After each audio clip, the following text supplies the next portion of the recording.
마지막으로 다음 주 국내 증시 어떻게 전개될 것인지의 전망과 전략을 한번 들어보는 시간입니다. 이 시간 도움 말씀 주실 분은 골든브리지 투자증권 리서치팀의 이상준 센터장 함께 하셨습니다. 네, 안녕하세요. 네, 안녕하십니까. 네. 일단 국내 증시의 흐름에 있어서 강도 높은 흐름 계속해서 나오고 있는데요. 시청자 여러분들 잘 아시는 것처럼 GDP 성장률 기대 이상으로 나아졌습니다. 이 부분 뭐 계속해서 긍정적으로 놓고 볼 수 있는 부분인지 자세하게 한번 질문 드려보도록 하겠습니다. 기대 이상의 GDP 성장률이 나아졌는데요. 사실 그 혼란스러운 부분도 또 있거든요. 그러니까 뭐 마이너스 2.5%다라는 얘기도 있고 예. 한쪽에서는 또 2.3% 성장이다 이런 얘기도 있는데 그 차이점 부분부터 설명 주시면서 전체적으로 이게 긍정적인 것인지 더 효과가 있을 것인지 답변 좀 부탁드리겠습니다. 예, 그 마이너스 2.5% 성장이라도 그렇게 부진한 수치는 아니고요. 예. 우리나라 이제 그 GDP 성장률을 예. 1분기부터 이제 그 전기 대비로 이제 바꾸고 있습니다. 그럼 마이너스 2.5는 작년 동기 대비. 그러니까 작년 예. 2분기 대비한 것이고요. 예, 예. 선진국에서는 사실 그 전기 대비를 하면서 이제 그 연율로 환산을 하는 경우가 되게 많고요. 예. 중국 같은 경우는 이제 전년 동기 대비. 그러니까 예. 지표는 전기 대비하는 게 사실 선진국 지표가 맞습니다. 예, 예. 사실 2.3% 성장이라는 게 얼마 전에 기획재정부에서 예. 2분기 성장률이 한 1.7% 정도로 상승할 것이다. 예. 이렇게 얘기를 했는데 그거에 대비해서 더 좋아진 거죠. 더 좋아진 거네요. 일단 뭐 예. 지표 자체는 긍정적인 거는 틀림없고요. 부문별로 한번 좀 살펴볼까요? 차트로 네. 보면서 말씀드리겠는데요. 부문별로 보면 이제 생산과 지출 두 가지로 나눠서 보게 되는데 생산 쪽에서는 제조업 쪽이 상당히 좀 좋았습니다. 예, 예. 지출 쪽에서는 설비 투자, 민간 소비, 재화 수출 이런 쪽이 상당히 좀 성장을 경인했다고 볼 수가 있겠습니다. 예. 근데 이 재료가 호재일까요? 아닐까요? 이거 좀 진행자께 여쭤보고 싶어요. 글쎄요, 제가 생각할 때는 사실상 물론 우리나라에 역대적인 흐름도 있긴 합니다만, 참여정부 때부터 해서 역대적인 그 GDP 성장률 대비해서 조금씩 계속 낮아진 거라고 생각이 들거든요. 그런 부분도 있긴 있겠고, 예. 또 한 가지는 이제 두 가지 정도 이유가 더 있는데, 예. 항상 이제 GDP 발표되면 제가 그런 말씀 드리죠. 재료가 노출된 재료다. 그렇죠. 이게 너무나 늦게 발표되는 부분도 있고, 예. 사실 그 7월달 들어서 해외 주요 IB들이 막 약속이나 한 듯이 일제히 한국 성장률 전망치를 상향 조정했거든요. 예, 예. 거의 모든 IB가 그랬다고 봐야 되고, 예. 또 한국은행에서도 올해 성장률이 마이너스 1.6%까지 좋아질 것이다. 예, 예. 이렇게 좀 얘기를 했기 때문에 노출된 재료라는 시각이 하나 있을 수가 있겠고요. 예. 두 번째는 이제 이 성장세가 하반기까지 지속될 수 있을지 여부입니다. 예, 예. 근데 제가 이제 여러 가지 부문들을 말씀을 드렸는데, 자, 민간 소비가 왜 늘었을까요, 2분기에? 일단 뭐 경기 부양책이 본격적으로 예. 진행되면서 유동성이 증가한 부분 아닐까요? 유동성도 많고요. 예. 가장 중요한 부분이 자동차 관련돼서 세금 예, 예. 관련된 그렇죠. 이런 부분이 일괄성 요인이 좀 작용을 했고 예. 설비 투자도 이렇게 보면 굉장히 큰 폭으로 증가한 것 같은데 좀 착시 현상이 있어요. 예. 작년 4분기하고 올해 1분기하고 굉장히 설비 투자가 둔화됐었거든요. 예. 거기랑 비교를 하다 보니까 어떤 착시 현상이 좀 나타나는 부분이 하나 있다. 예. 그리고 이제 결정적으로 상반기에 상당히 경제가 빠른 속도로 회복되는 모습을 보이고 있는데, 예. 정부가 이제 재정 집행을 굉장히 서둘러서 실시를 했거든요. 예, 예. 그 부분이 상당히 많이 영향을 미쳤는데, 최근 들어서 출구 전략 얘기가 많이 나오고 있죠. 그렇죠. 이런 상황에서 정부에서 계속 이렇게 성장 쪽으로 계속 유동성 완화 정책을 펼 수 있을 것인지, 예. 이 부분에 대해서 조금 의구심이 들고 있는 겁니다. 예, 일단 성장성 부분에 있어서는 상당히 긍정적인 내용으로 발표가 됐다. 하지만 GDP 발표 부분에 있어서는 조금 이미 노출된 내용들이 아니겠느냐라는 말씀해 주셨고요. 그리고 또 출구 전략 관련해서도 일부 말씀을 해주셨는데, 그렇다면 출구 전략 관련해서 질문을 한번 더 드려보도록 하겠습니다. 지금 뭐 앞서 출구 전략 관련해서 말씀을 해주셨는데, 뭐 우리나라뿐만 아니라 글로벌 시장에서도 계속해서 뭐 출구 전략 된다 안 된다 할 거다 안 할 거다 예. 말들이 굉장히 많거든요. 그러한 얘기들이 나오는 이유들, 그런 부분들부터 해서 쭉 또 설명 부탁드리겠습니다. 아무래도 유동성 완화 정책, 과잉 유동성 문제는 전 세계가 공통으로 갖고 있는 고민이고요. 예. 그래서 우리나라도 이제 KDI에서 보고서가 하나 나오면서 예, 예. 출구 전략 정책이 나올 것이냐 안 나올 것이냐 여기에 대해서 논란이 많습니다. 예. 우선 이제 좀 전에 말씀드렸는데 상반기에 재정 집행이 집중됐다고 말씀드렸는데요. 차트를 예. 좀 살펴볼까요? 지금 상반기에 재정 집행이 171조 5천억 원. 그러니까 예. 이 추경 예산을 포함해서 그런 것인데 예. 작년 상반기에 대해서 57%나 늘어난 것입니다. 상당하네요. 예. 그리고 이제 그 본 예산과 관련해서 연간 증가율이 지금 64.8%고요. 예. 그러니까 그 계획치보다 지금 4조 2천억 원이 추가로 집행이 되고 있습니다. 예. 이런 부분 하나 생각해야 될 것 같고, 두 번째는 이제 그 금융위기 이후에 유동성을 엄청나게 공급을 했죠. 한국은행에서요. 예, 예. 27조 5천억 정도로 공급했고, 이 중에서는 17조 1천억 원 정도로 그 환수를 하긴 했는데, 과잉 유동성 문제는 여전히 고민을 갖고 가고 있는 부분입니다. 네. 자, 뭐 주택 매매 가격 한번 그 지수를 한번 좀 살펴보겠습니다. 네. 살펴보면서 말씀드리겠는데, 이 유동성이 이 우리나라 건가요? 우리나라 겁니다. 예, 뭐 거의 회복을 했죠. 예. 예, 그러네요. 네, 그리고 뭐 유동성이 주식시장으로 가고 부동산으로 가고 그러면서 자산 예. 인플레 현상을 이제 야기시키는 이런 현상이 벌어졌기 때문에 이제 그 출구 전략 얘기가 좀 나오는 거고요. 예. 현재 이제 거론되고 있는 정책 중에서 부동산 쪽에 우선적으로 포커스가 좀 많이 맞춰집니다. 예. LTV가 지금 그 수도권에서 실시가 되고 있는데 LTV 그 비율을 추가적으로 더 하향 조정할 것이다. 예. 이런 얘기도 좀 나오고 DTI라고 이건 이제 그 강남 3구에서만 적용되고 있는데 이것은 이제 서울 전역으로 이제 확대할 것이다. 이런 얘기도 좀 전망이 나오고 있고요. 그 이외에 거론되고 있는 부분을 좀 살펴보면은 지금 그 총액 대출 한도가 10조 원인데요. 예. 이거를 축소한다든지 심지어는 이제 그 지준율 인상까지도 좀 검토가 되고 있긴 있는 것 같습니다. 네. 뭐 마지막으로 말씀해 주신 것처럼 지급 준비율 인상까지도 검토가 되고 있다. 아무래도 시장이 지금까지 상승 랠리를 나타낼 수 있었던 가장 큰 요인 중에 하나는 유동성이었다라고 한다면 이 출구 전략은 시장에 일부 또 충격을 줄 수 있을 것 같은데요. 그렇다면 오늘은 한 번 더 출구 전략에 대해서 더 집중적으로 한번 질문을 드려보도록 하겠습니다. 그렇다면은 앞서 이제 쭉 이러한 내용을 바탕으로 해서 출구 전략을 진행할 수도 있다라고 말씀해 주셨는데, 그렇다면 진짜 적극적인 출구 전략이 나올 가능성에 대해서는 또 어떻게 우리가 해석을 해야 될지 설명 부탁드리겠습니다. 저는 그 개연성 자체가 상당히 좀 낮다고 보고 있습니다. 아, 예. 전 세계적으로 똑같은 얘기인데요. 우선 이제 그 최근 기업들이 자금 사정이 좋아진 걸로 지금 다들 보고 있는데 네. 양극화는 여전히 심합니다. 네. 저 금리 동향 한번 차트로 좀 살펴볼 텐데요. 네. 회사채 금리 그 3년 그 만기 그 무보증 회사채인데요.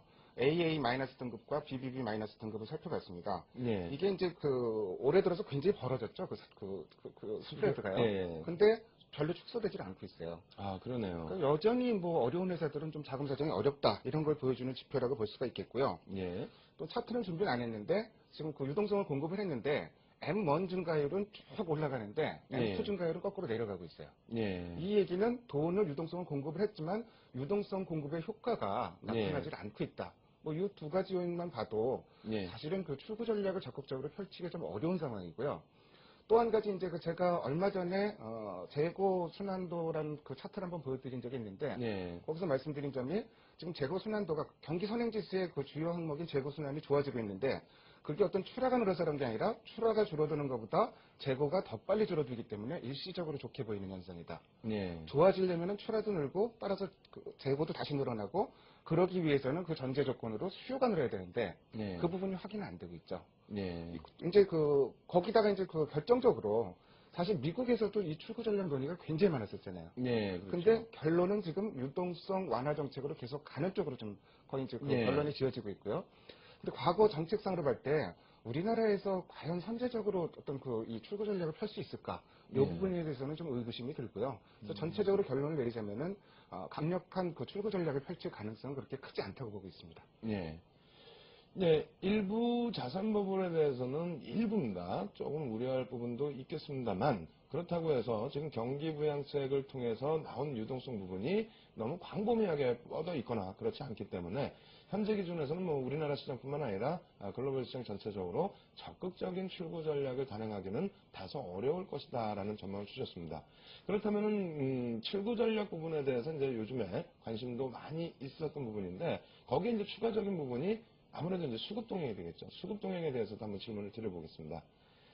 출구 전략 부분이 그렇다면 뭐 우려했던 것만큼 그렇게 공격적이지 않다라고 한다면 그럼 시장의 그 전체적인 수급 동향 이 부분도 지금처럼 뭐 외국인이 끌고 갈 수 있는 뭐 그런 장세가 계속 될 것인지 이러한 부분도 또 한번 체크를 해주시기 바랍니다. 여전히 결론은 외국인이라고 이제 먼저 결론부터 말씀드릴게요. 예. 사실 최근에 보면은 일시적으로 좋아지는 것 같아 보이는 게 있어요. 네. 예탁금이 지금 13조 8천억, 14조 원대 이제 거의 근접을 했습니다. 예. 그러니까 7월 한 달 동안만 1조 원이 늘어난 거예요. 예, 예. 이 부분만 보면 딱 좋아 보이는데 근데 예. 개인 투자자들이 7월 한 달 동안 2조 8천억을 주식을 매도를 했습니다. 아, 그런가요? 그러니까 매도한 금액 대비해 보면은 실제로 개인 투자자들의 돈은 빠져나갔다. 그렇게 되네요. 이렇게 예. 이제 볼 수가 있겠고요. 또 ETF를 제외한 그 국내 주식형 펀드 잔고를 살펴볼 때도 예. 이게 좀 주춤주춤했었는데 7월 들어서 지금 5천억 원 이상이 빠져나가고 있어요. 예. 그 이유는 뭐 당연하겠죠. 뭐 시장이 급등하니까 거기서 이제 공포감을 느낀 투자자들이 그렇죠. 이제 예. 판매를 한 것이라고 볼 수가 있겠습니다. 반면 이제 그 외국인들은 뭐 변함없는 매수세를 보이고 있는데 예. 외국인들이 사실 그 현물 쪽 사는 것보다 선물 쪽을 공격적으로 사고 있기 때문에 예, 상당히 예. 좀 의미가 있다고 보여집니다. 예. 그러니까 뭐 선물 그 작년 지난달 6월 예. 동시 만기 이후에 현재까지 누적 매매를 생각해 보면은 7월 들어서 드디어 순매수로 전환이 됩니다. 예, 그렇죠. 그리고 시기적으로 봤을 때도 저희 9월 달에 FTSE 선진국 지수 편입을 앞두고 예, 있다는 예. 점. 뭐 그리고 이제 대형주만 사긴 사지만 그 전에 외국인들이 특정 종목만 찍어 사는 게 아니라 이제는 저희 그 업종 전반에 걸쳐 매수세가 확산이 돼 있다는 점. 예. 이런 점들을 종합해서 볼 때 적어도 외국인들이 공격적인 매도세로 돌아설 가능성은 없지 않느냐. 이렇게 예. 좀 결론을 내리고요. 예. 다만 이제 경계해야 될 부분은 항상 있습니다. 예. 뭐 가장 큰 부분이 지금 대형주들 가격 부담이 너무 높아졌어요. 좀 그렇죠. 예, 그런 부분이 하나 있을 수 있겠고요. 차트를 이제 하나 다시 살펴볼까요? 예. 지금 외국인들 시가총액 비중이 7월 들어서 다시 30%대로 올라왔습니다. 예, 예. 근데 이제 그 2008년도에 외국인들이 주식을 집중적으로 이제 팔기 시작하는 그 이제 시발점에서 봤을 때 예. 외국인들 시가총액 비중이 31%대였습니다. 예, 예. 그러니까 그 어느 정도 편입이 좀 이루어진 상황이기 때문에 예. 이런 부분들은 좀 주의를 좀 요하는 부분입니다. 아, 일단 외국인들의 시가총액 비중 자체가 증가하는 부분들 공격적으로 매수를 해줘서 고맙기는 합니다만 일단 시장이 기존에 고점을 찍고 밀려 내려온 수준, 그 수준 등을 감안했을 때는 공격적인 외국인들의 매수가 다소 주춤거릴 수도 있다. 이러한 부분으로 설명을 해주셨습니다.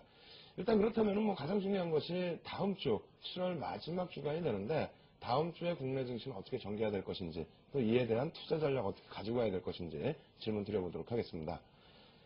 일단 뭐 가장 어렵기도 하고 또 가장 궁금해하시는 시청자분들의 그 궁금증의 한 가지인데 뭐 여태까지는 굉장히 긍정적으로 말씀을 잘 해주셨거든요. 그러니까 확인하고 접근하자. 또 확인한 이후의 흐름도 굉장히 강하게 잘 나와줬고요. 예. 뭐 1000에서부터 이번 반등은 뭐 1500까지 갈 수도 있다라는 말씀까지도 해주셨는데 일단 그렇다면은 이제 또 7월 마지막 주간이기 때문에 다음 주에 우리가 어떻게 대응 전략을 꾸려 나가야 될지 전망과 전략 말씀 부탁드리겠습니다. 요새 투자자 여러분들께 가장 많이 받는 질문이 그겁니다. 지수는 1,500인데 왜 내 종목은 안 올랐냐. 뭐 이런 그렇죠. 얘기들을 예. 많이 실제로 그 영업을 하시는 분들도 그렇고 그 종목들의 수익률이 나질 않고 있어요. 예. 사실 뭐 지수가 더 올라가느냐도 중요하지만 지금 개별 종목적으로 다시 시세가 돌아가느냐 이 부분이 중요할 것 같은데 그렇죠. 아까 말씀드렸듯이 지금 예탁금이 늘어났지만 뭐 이 부분은 어느 정도 시장에 다시 이제 들어올 가능성이 있다고 봅니다. 네. 근데 전체적으로 돈은 빠져나갔다는 거. 그러니까 개인 투자자들의 매수 여력도 그만큼 제한적인 것이라고 좀 예상을 하고요. 예. 물론 지금 그 중소형주들 워낙 미끄러졌기 때문에 가격이 싸 보이는데 예. 수급 여건이 이렇게 제한적이기 때문에 부분적으로 종목마다 이제 반등은 나오겠지만 큰 예. 시세가 나기 힘들다. 특히 이제 그 일반적인 흐름으로 봤을 때 급등한 이후에 급락 그 예. 이후에 다시 시세가 복원되려면은 경험적으로 상당히 시간이 오래 걸리죠. 그렇죠. 그러니까 좀 반등은 있겠지만 어떤 그 시장 무게 중심은 여전히 대형주 쪽으로 간다. 예. 수급상으로 봤을 때도 여전히 키팩터는 외국인이다. 이런 부분을 예. 좀 계속 생각을 하셔야 될 것 같고요. 근데 이제 대형주도 지금 큰 시세가 안 나요. 예. 이유는 이쪽이 올랐다가 내일은 저쪽이 올라가고 이렇게 좀 그 순환매가 지금 일어나는 그 형국인데 예. 사실 그 대형주를 중심으로 접근할 때도 시장이 더 올라갈 거로 생각한다고 하더라도 내 종목의 목표 수익률은 좀 낮게 가져가야 된다는 겁니다. 천적에 대형주 중심으로 접근을 하면서 목표 수익률은 낮게 잡고 네. 특히 이제 뭐 제가 이제 지난주에 증권주 말씀드렸는데 증권주는 아직 뭐 실적이 발표가 안 됐기 때문에 예. 증권주도 역시 뭐 단기적으로 모멘텀이 추가적으로 있다고 생각을 하고 있습니다. 예. 그렇다면은 뭐 한 가지 더 질문을 드려보고 싶은데요. 가장 우려되는 부분 중에 하나가 아무래도 이제 그 개인 투자자분들은 극대형주보다는 또 이제 뭐 개별 종목도 하실 수도 있고 테마주도 하실 수 있고 이런 그 투자자분들도 많으신데 유가증권 시장은 연중 고점을 막 계속 뚫어주고 근데 코스닥 시장 같은 경우에는 고점 대비 여전히 뭐 11%, 12% 아직 마이너스 상태거든요.